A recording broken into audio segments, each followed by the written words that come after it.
Hi, everyone, and welcome to Let's Talk Risk, where our mission is to engage, inspire, and empower the global community of risk practitioners. I'm your host, Naveen Agarwal. And guys, today I'm super excited to welcome James Pink to the show. James has been a leading voice in the medical device safety risk management world for many, many years. He has a lot of experience in leadership roles. He is the creator of the Medical Device Safety Risk Management Group on LinkedIn that has over 10,000 members. And most recently, he has launched a new group, AI Safety Officer Group. We're going to talk about that and hopefully get you excited about that group. But, behind all these credentials, what doesn't come out until you meet James in person is his passion for patient safety.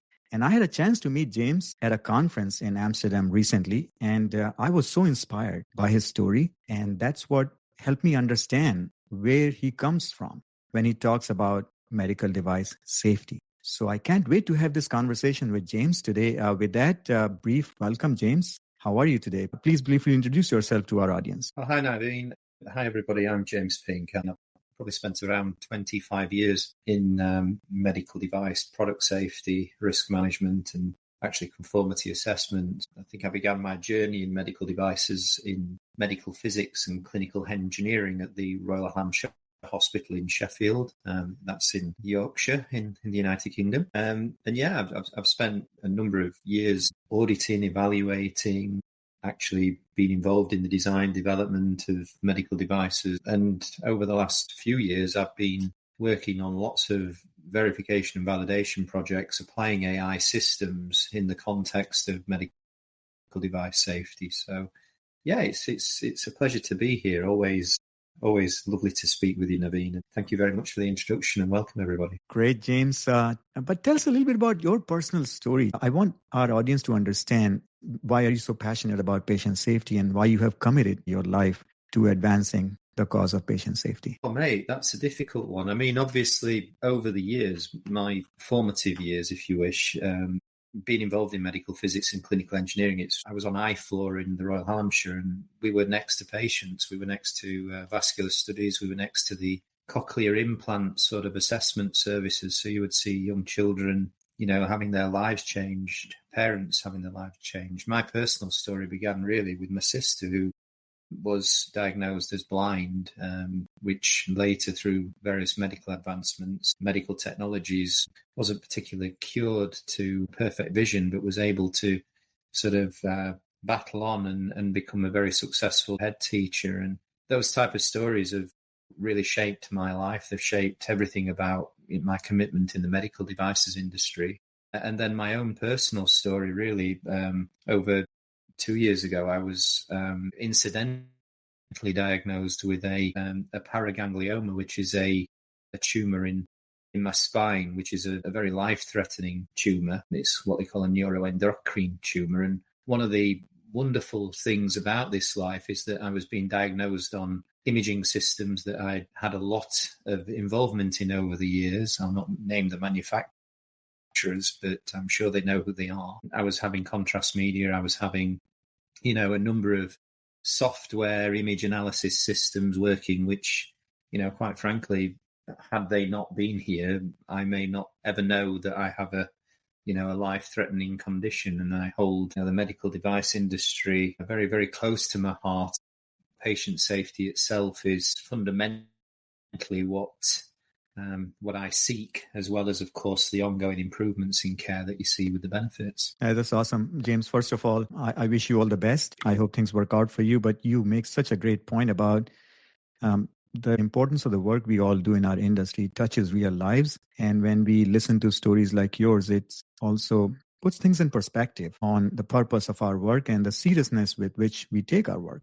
Now, we have always taken patient safety seriously, right? We have a lot of challenges. That's why we do risk management. We are continually learning.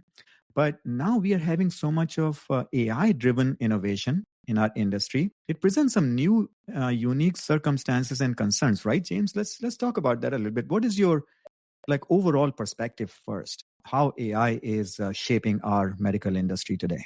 It's incredibly exciting. I mean, that's the thing. It's like the discovery of a different form of, propulsion, for example, when you think about the combustion engine versus the jet engine, you see these prolific sort of high performance tools that are going to take us literally, across continents and into space. And you think, wow, this is a fundamentally pioneering thing. I had the pleasure of working with a computational mathematician, Professor David Barber, for example, at the Royal Hampshire Hospital 27 years ago, doing, high profile, prolific sort of probabilistic mathematics was being used in applications for imaging systems. And so we all knew the power of, just simple, well, not simple, but computational mathematics and how that would impact things like imaging.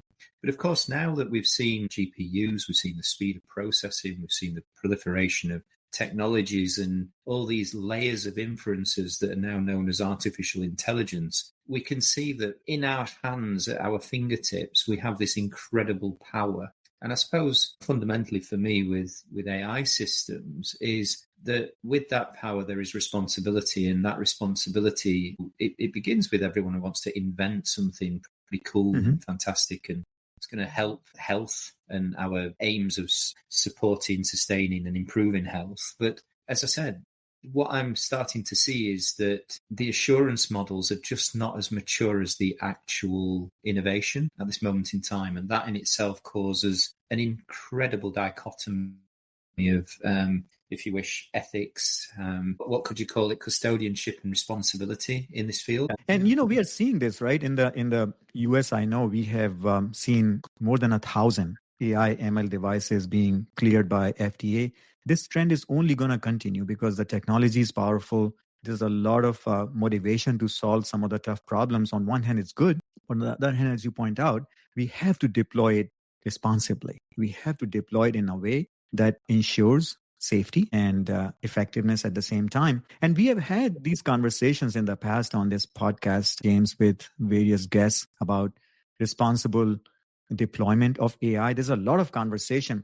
But before we jump into that, I want us to get a high-level view of what's happening in the regulatory world. I know EU has passed the AI Act, and in the US, there is a fair amount of flux. I won't call it chaos, but definitely an evolution going on. There's no legislation yet, but regulatory authorities across the world are talking about regulating AI. What is your perspective on the current state of affairs as far as regulation is concerned? I think it's not helpful at the moment. And the only reason for that is because most people, engineers in particular, and obviously business people, need certainty. We've seen that with, fluctuations in our economy. We've seen that in terms of fluctuations in terms of, socioeconomic and governmental risk, wars, et cetera, and disruptions. But the reality is that actually all systems, whether or not they're precautionary or whether they're proportionate, which are, I would say that the European regulation is incredibly precautionary, if you wish. The US is not even proportionate. It is literally giving you as much rope to hang yourselves as you wish. Which, of course, then greases the wheels in terms of innovation, which is fantastic. But then what it does is it sort of puts a lot of responsibility back onto those AI system providers, the people who are providing services. They might be integrating AI systems. And when you haven't got those guardrails as clear and as crisp, then things get missed. And it's never deliberate, by the way, Naveen. It's never deliberate. Humans want to protect humans. There are malicious actors, et cetera, but in my life and in your life and everyone's lives, we care. We're a community of care, and we want to advance health. And if AI systems and this great power exists, then let's try and use it. But it is the responsibility that's difficult. And one of the things I would say that probably differentiates around talking legal mumbo jumbo and jargon is the fact that the assurance models in AI systems are not as mature in order to be able to give us confidence. And if I just give you one example, I remember back in 2002 with information security that the IT and the internet was a real, it was enabling all sorts of new things that could be done, with Google and searching and all this type of thing. It's really new, to be honest, even this millennia. But what was there was things like the virus protections. They'd already been built, been established. We'd understood that we need virus protection if we're going to open up our endpoints, Cat5 or whatever LAN, local area networks, wide area networks, if we're going to open them up to the internet, then quite frankly, we need to have these sort of protocols in place that just doesn't let anyone and the grandmother sort of snoop around your your PC or your laptop. However, in AI systems, we don't necessarily have that type of assurance models in at the moment. And that in itself means that, well, if we want responsible AI, if we want AI safety by design, then literally everyone listening, we all have to play our part in how new a frontier this really is in terms of the power, the ability, but then the responsibility. Yes. And you make a great point, James. I think that the US model and the EU model are on two different poles, and the technology is new, the regulatory approach is new, and there is a lot of experimentation going on. Where is the right middle balance? And that's something which we all have a role to play in trying to figure that out.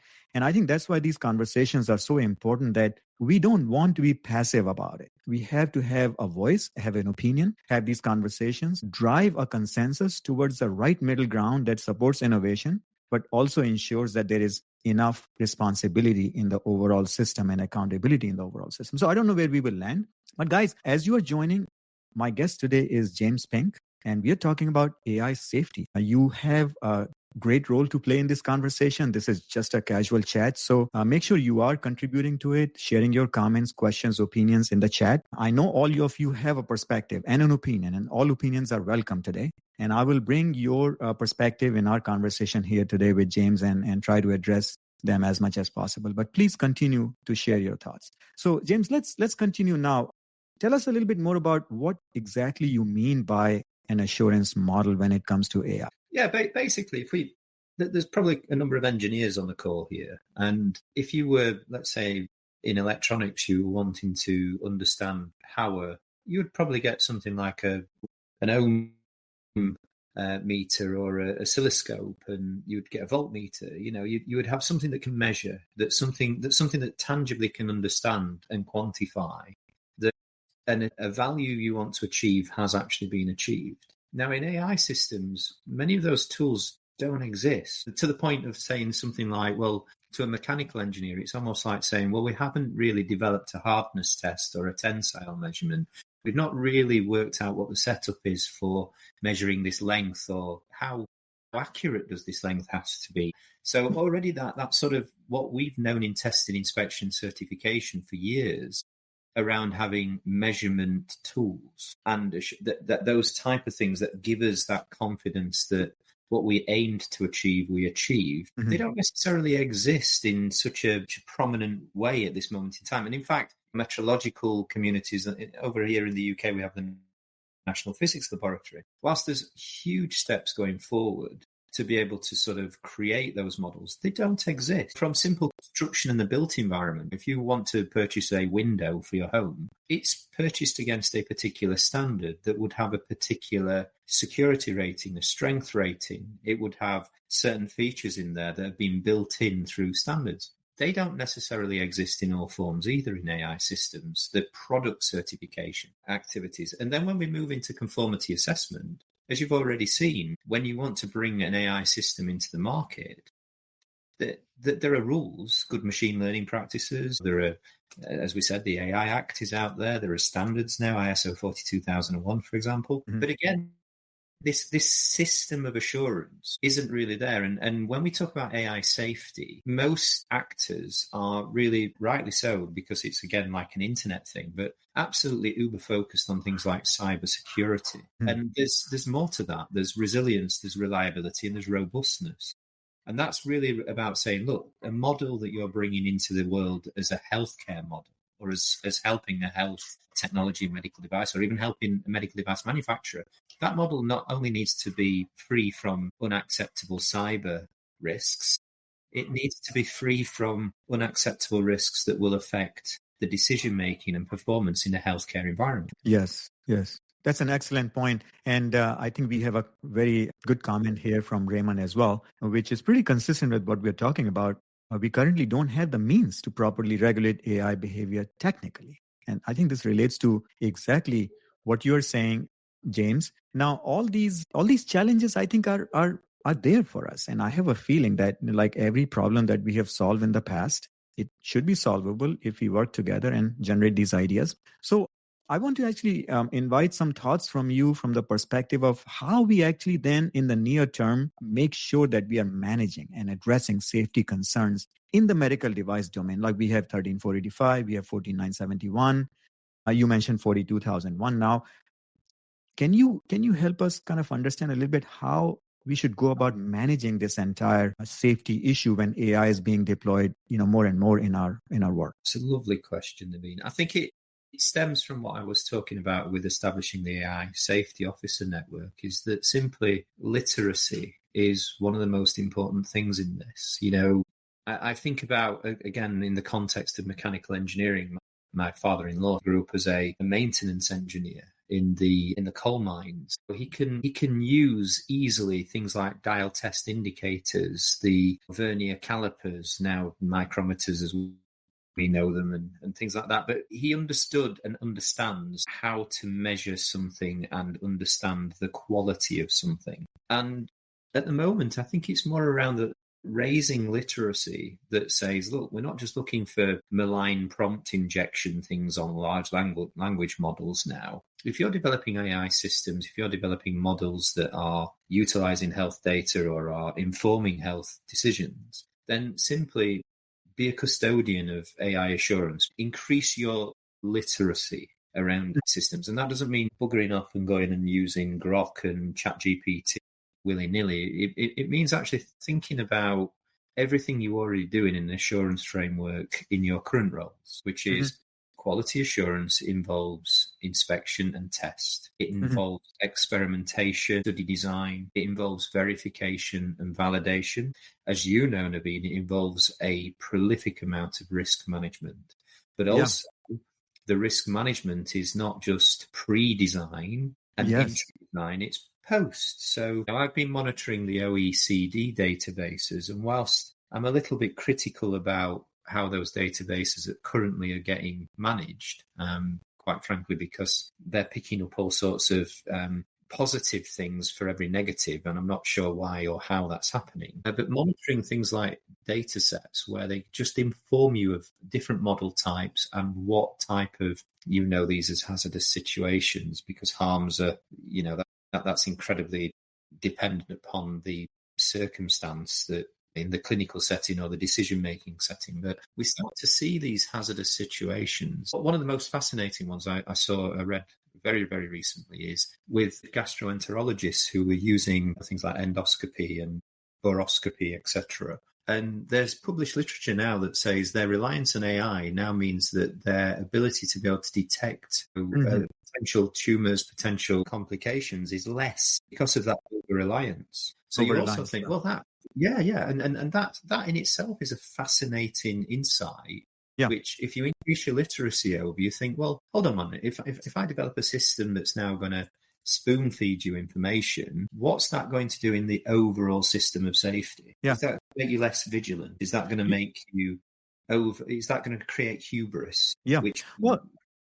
James, not only that, I think the story you shared about your father-in-law being able to make those measurements, and in our real world, we make a lot of measurements, but we also have the ability to understand when the measurements are not in line or consistent with our real world experience. We know when they could be wrong, and then we make a right judgment, right? This is what we are blind to, I think, with AI. We are blind to that potential inconsistency or discrepancy between what it is telling us and what the real world actually is. That's the blind spot to me. It is. Right? And if we become over-reliant on AI, then we actually forget about the blind spot. And when it's telling us to look for something, maybe there's nothing. And when it's telling us don't look for this, and maybe there is something, and we miss a potential cancerous tissue or something like that. So I think the problem really is in this blind spot, and we'll have to be very. And I've experienced this firsthand, by the way, James. I've been experimenting with ChatGPT for about 2 months now. I've created a lot of good insights, but you got to keep an eye on where the blind spots are. So fascinating point here, James, that we are talking about here. Literacy doesn't just mean learning how it works, but it also means developing an intuition about when it might be wrong. Does that make kind of sense to you, or am I kind of going off a tangent? it's sparking so many things. But this is where my prediction in AI systems is really coming to the fore, is that, like anything, you need a human in the loop. You need a human in the loop, because this is artificial intelligence by definition is replacing human intelligence. And ultimately, what we have to do is ensure that there are guardrails in there that, quite frankly, mean that there are literate humans who understand the implications involved in the, probabilistic outputs that are being generated. And those humans in the loop, are absolutely aware of precision, recall, fitting, drift, F1, you name it, begin to understand the units of measurement that are being used. But also, like we know, is that you can measure something with a ruler, for example, or a rule in American, or you can measure it with a micrometer, or you can measure it with a laser. And in those three situations, the precision of that measurement is higher as you move further along. Yes. And it's the humans in the loop who begin to understand that how well and how robust an AI system has been developed, a model has been developed and integrated, and also to be, aware of the safety implications, the performance and effectiveness implications. And this is where the AI safety officer is, is how do we increase that literacy? How do we share awareness of risks, hazardous situations? How do we understand the tools and techniques and things that are coming through to be able to give us that assurance? But James, it seems to me that we also have to adapt a little bit more, because our whole idea about guardrails and relying on guardrails also is a little bit, I think, outdated, because that also somehow implies potential over-reliance on those guardrails. So somehow those guardrails will also have to adapt and change rapidly and in line with how the technology evolves. So I think we also have to change our mindset about what level of protection or assurance we are seeking from these so-called guardrails, right? I know this is a topic for the deliberations, but I just wanted to plant that seed in your mind and in the minds of our audience that we also have to adapt in terms of what we expect, right? Yeah. Absolutely, Naveen. I mean, at the moment, we've got some loosey-goosey type sort of, if you wish, trustworthiness measures, which are basically, this model won't all of a sudden tell you how to make a weapon of mass destruction. Well, that's great. We don't want to know that. We don't need to. This model won't start encouraging you to do something malign or to self-harm or to whatever it is, God forbid, And then we have other loosey-goosey benchmarks, such as this obsession with saying it can pass a medical exam, or it can pass the bar. And this is quite diversionary to real cases. So yes, we want safe AI. We don't want that. But then we also don't want perturbations within data that means that something's going to misdiagnose, or that's going to inform you incorrectly with hubris, so that you now take that on as an action. And that doesn't need these benchmarks. This needs proper assurance in real life cases, and that's that's challenge. That's the responsibility of people like you and I and everyone on the call here, that know quality assurance, that know sort of safety, know why we're doing what we're doing in a healthcare environment. And we all play our part here. It seems to me, James, that the real challenge for all of us is to strike the right balance between being vigilant and being paranoid, right? Yeah. We have to find that, because I tell you, hubris is a human problem, not an AI problem. We become overconfident and over-reliant. That means we need to be vigilant, but we also don't want to be paranoid. So awesome. This is just fascinating. I'm sure we could talk about this for hours, James. But I want to give you a couple of moments to just think about 2-3 key takeaways that we can share today. In the meantime, guys, I want to share a few announcements with you. The first announcement is that beginning September, I'm going to be doing these live podcasts every other week instead of every week. And the reason for that is because I'm going to be spending a little bit more time on my other platform, which produces recorded video conversations, which are a little bit more in depth. We go into a little bit more technical insights and actionable insights for you. So I want to alternate between this forum and the other platform. The second announcement for you is that, and I'm actually very excited about it, is I'm developing a 4-hour hands-on workshop on how you can utilize ChatGPT to analyze medical device recalls data and adverse events data, knowing fully well what the limitations are of those data sets, still to be able to extract actionable deep insights from literally tens of thousands of adverse events data. I have been doing this for the last 2-3 months, and you might have seen my deep dive series articles on the Let's Talk Risk newsletter. I have learned a lot of lessons in this journey, and I want to share them with you in a very concise, packaged form where you can practice these skills hands-on with me. So if you're interested, reach out to me as soon as possible, and I'll share more details about that workshop with you. With that, James, the floor is yours. Please give us some key takeaways today. I think the main one is improving literacy.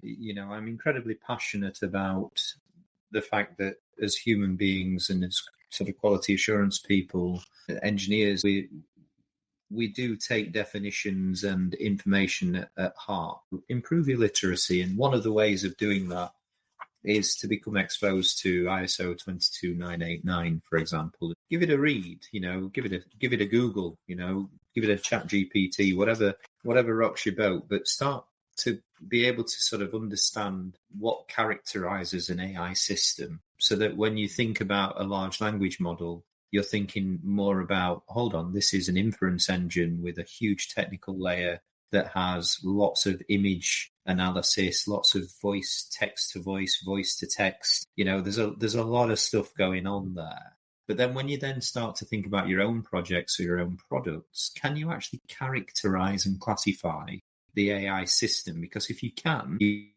can then begin to understand, firstly, what it's constructed of, and then secondly, how it should be made well. What is a quality AI system component? The third is really to join networks, to start to align yourself with a community of people who share the same thoughts, concerns, and lucidity in some areas, because we will learn as a community. There's many things I don't know about these systems, but I know that as a community of people who are clearly committed towards having AI systems because we understand their power and their strength. But I describe this very much like having a racing car. That's great. Formula One, NASCAR, whatever it is. But these are highly tuned machines that have to have very, very, very good stewardship. They have to have incredibly good mechanics, and then they have to have absolutely well-trained drivers for the terrain that they drive within. And as a result of that, that means that we have to understand through, our networks, our people, and of course through these systems. So I think realistically, improve your literacy, read 22989 or expose yourself to courses around that, and that will help you understand the different characteristics of AI systems and the data that, informs them. And then join networks, actually become part of something and involve yourself in those networks. And let's highlight the AI Safety Officer group, James. Yeah. What we can do is we can add a link to that group in our show notes or in the comments section on this event page. That's a great point. And you have taken a wonderful initiative to start a community, and I really encourage everybody to join. Thank you, Naveen. James, what a fascinating conversation, thought-provoking, fascinating, and much to think about. I really appreciate your time to come here and discuss your insights. I wish you well in your journey. Keep up the good work. And guys, all of you who showed up today again, week after week, you are showing up. Thank you so much for being part of this conversation. You bring so much energy and passion to this effort. I'm inspired by your commitment, your engagement. With that, everybody, before I forget, next week is going to be also extremely exciting. Please show up. I will have Peter Sebelius, who is going to talk about another leading voice in the medical device safety risk management world. The announcement has gone out. We're going to talk about harm progression that he gave a wonderful presentation at the conference. So we're going to talk about that. Please show up. It's going to be a fascinating discussion. With that, guys, we are already over time. Thank you so much again. We will see you next time.